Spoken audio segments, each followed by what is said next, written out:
जिनको भी मेरे आंसर्स नहीं मिल पाए हैं वो यहाँ से डाउनलोड कर सकते हैं। मैं बहुत सारे लोगों को अटेंड नहीं कर पा रही हूँ, बहुत सारे लोगों को मैं रिप्लाई नहीं कर पा रही हूँ। मेरे सारे आंसर्स यहाँ से डाउनलोड कर लें। मैं आपको बताना चाहती हूँ राजकुंद्रा मैटर के बारे में कि क्या था, कैसा था, और बात करते हैं। देखिए, राजकुंद्रा जिस मैटर पे अरेस्ट हुए हैं, पोर्नोग्राफिक पे, सेम मैटर पे मैं भी अरेस्ट हुई थी। हम लोग फरवरी में अरेस्ट हुए थे और हुआ क्या था पूरा मैटर मैं आपको बताती हूँ। आप लोग पूरी दुनिया में ये सुन रहे थे कि 4 तारीख को गहना वशिष्ठ ऑन सेट मिली, 4 तारीख को गहना ऑन सेट पे मिली, हर जगह चल रहा था।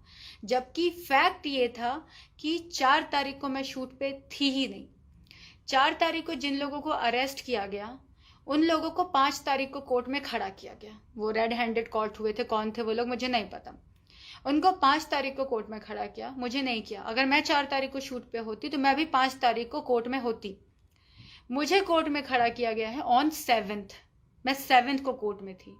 दूसरी चीज, मेरी चार्जशीट पे, जो कि 3 मंथ्स पहले आ गई है, मेरे अरेस्ट होने के 2 मंथ्स के बाद, मेरी चार्जशीट पे ये लिखा हुआ है कि मुझे इन्होंने 6 फरवरी को क्राइम ब्रांच के ऑफिस में बुलाया, मेरी झड़ती ली और मेरे अंदर से लैपटॉप गिरा, मेरे अंदर से 3 फोन गिरे और उसके बाद इन लोगों ने मुझे अरेस्ट कर लिया। और मुझे बताइए, ऐसा होता है कि आपके अंदर से लैपटॉप और फोन गिरे? सच लॉजिकल, सच इनलॉजिकल। उसके बाद मैं आपको फैक्ट बताती हूँ कि हुआ था। 4 तारीख को मैं मेरे घर पर थी, मैं तैयार हो रही थी। मेरी एक फिल्म का म्यूजिक लॉन्च था जिसकी रिलीजिंग थी 14 फरवरी को। मैं उसके लिए तैयार हो रही थी, ठीक है। मैं घर पे तैयार होके हेयर मेकअप कर बैठी हुई हूँ। मेरे घर पे अराउंड 14 क्राइम ब्रांच वाले घुस जाते हैं बिना वारंट के, ठीक है। घर के अंदर आते हैं, मुझसे पूछते हैं आपके पास जो भी लैपटॉप है फोन दे दीजिए। मेरे पास 3 फोन थे, मैंने तीनों फोन उन्हें दे दिया। मेरे घर से लैपटॉप उठाते हैं, मुझसे पूछते हैं इसका पासवर्ड दे दो, मैंने पासवर्ड दे दिया, ठीक है। मेरे घर का सारा सामान फेंक दिया।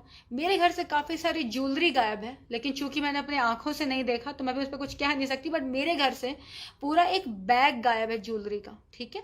रात को मेरे घर में 3 पुलिस वाले सो जाते हैं। मेरे घर में, मैं अकेले रहती हूँ, मेरे घर में 3 पुलिस वाले, 2 फीमेल, फातिमा और योगिता, और एक शिव, ये तीनों मेरे घर में सो जाते हैं।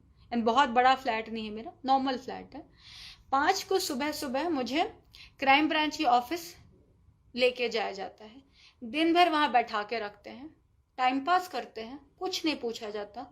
शाम को मुझे 41 इशू करते हैं और शाम को मुझे घर भेज देते हैं, ठीक है। मैं घर आ गई।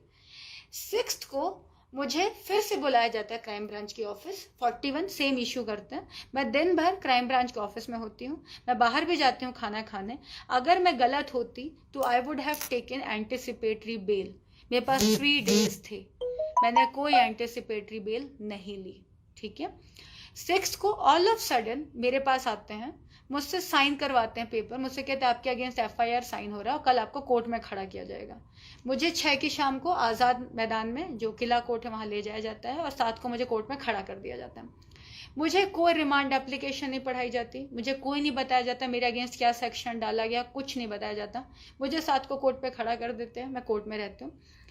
फिर 15 को मुझसे जज पूछते हैं आपको कुछ बोलना है।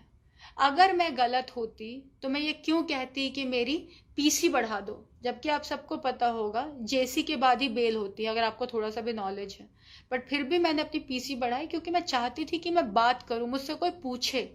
मुझसे किसी ने कुछ नहीं पूछा, ना मुझे जवाब देने का मौका मिला, ना कुछ।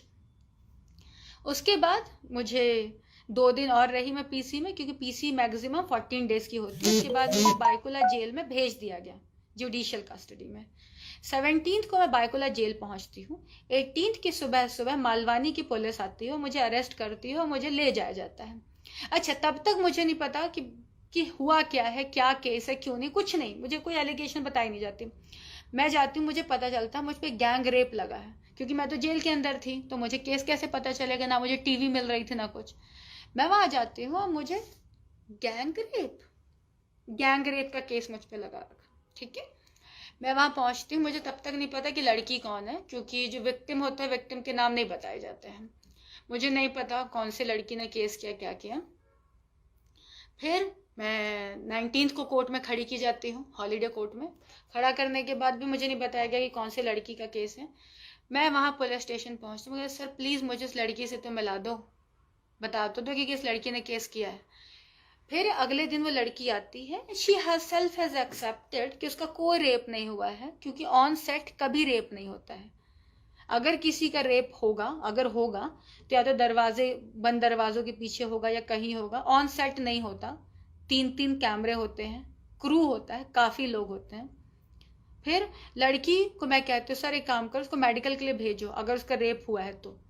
मेडिकल के लिए जैसे उसकी बात होती है, वो लड़की 2nd फ्लोर से नीचे भागती है, 2 WPC उसको उठा के ऊपर लाते हैं, फिर वो भागती है, फिर उसको उठा के लाते हैं। अच्छा, शूट कोई भी हो, मैं कभी भी किसी भी एक्टर से कभी नहीं मिलती, ना शूट के पहले ना शूट के बाद, मेरा किसी एक्टर से कोई लेना देना नहीं होता, मैं कभी नहीं मिलती किसी भी एक्टर से। तो अब इस लड़की ने कास्टिंग वाले से मेरा नंबर ले लिया था, and she has started texting me कि ma'am it was lovely working with you, loved working with you, बहुत अच्छा लगा आपके साथ काम करके, बहुत मजा है। अगर किसी लड़की का गैंग रेप होगा तो वैसे मैसेजेस करेगी। हमने पुलिस में वहां पे लड़की का पेमेंट ट्रांजेक्शन दिखाया, अगर किसी लड़की का रेप हुआ होगा तो क्या वो पेमेंट लेगी उसके लिए? कौन पैसे लेता है रेप करवाने का? अगर एक किसी लड़की का रेप होगा तो वो NOC वीडियो देगी, NOC वीडियो है, प्रमोशनल वीडियो है, सब कुछ। लेकिन ये सब कब दिखाए जाएंगे? जब केस खुलेगा। आपसे कुछ नहीं पूछा जाता, आपको उठाते हैं और जेल के अंदर डाल दिया जाता है, बस यही होता है आपके साथ, ठीक है। अब उसके बाद मुझे उठाते हैं, 8 दिन मैं पुलिस कस्टडी में होती हूँ, जहां मुझसे कुछ नहीं पूछा जाता और मुझे उठा के जेल में डाल दिया जाता है। 2 मंथ्स के बाद मेरी क्राइम ब्रांच वाली चार्जशीट फॉल होती है, मेरे को बेल मिल जाती है, बट स्टिल मैं जेल में हूँ गैंग रेप के लिए। मैं गैंग रेप के मैटर से जब मेरी बेल हुई, मैं बाहर निकली 2 टर्म्स ऑफ कंडीशन के साथ, उसमें है मैं बाहर निकलती हूँ, मैं पूछती हूँ कि क्या किसी की इंक्वायरी हुई थी, क्या किसी को क्वेश्चन, कुछ नहीं। चूंकि मैं लड़की हूँ, मुझ पे स्ट्रेट रेप नहीं डाला जा सकता, इसलिए मुझ पे गैंग रेप डाला गया, सिर्फ इसलिए कि मुझे फंसाया जाए। ना मैं सेट पे पाई जाती हूँ, ना मेरे खिलाफ कुछ मिलता है, बट स्टिल मुझे फंसाया जाता है क्योंकि मुझे फंसाना है उनको। अभी राज वाला जो मैटर हुआ है, राज और हमने कुछ फिल्में की हैं, आप वो वीडियोस देख सकते हैं, प्रॉमिस नाम है फिल्म का। एक फिल्म का नाम है 1+1 और एक फिल्म का नाम Made for Each Other. These films are available on internet. कोई भी फिल्म पॉर्न की कैटेगरी में नहीं आती, हमने कोई पॉर्न नहीं बनाया और कभी नहीं बनाया, ना मैंने, ना राज ने, उमेश ने, ना रेयान ने। हाँ, जो लोग सेट पे मिले थे, we have nothing to do with them, वो कौन थे क्या थे, हमारा उनसे कोई लेना देना नहीं है, ठीक है। बस फंसा दिया गया। अब अगर एक फिल्म संजय लीला भंसाली बनाता है, एक फिल्म करण जौहर बनाता है, एक फिल्म अनुराग बसु, एक फिल्म अनुराग कश्यप, एक film Farha, that doesn't mean ना कि सारे लोग ही फिल्में एक जैसी बना रहे हैं, सबका अपने अपने काम है।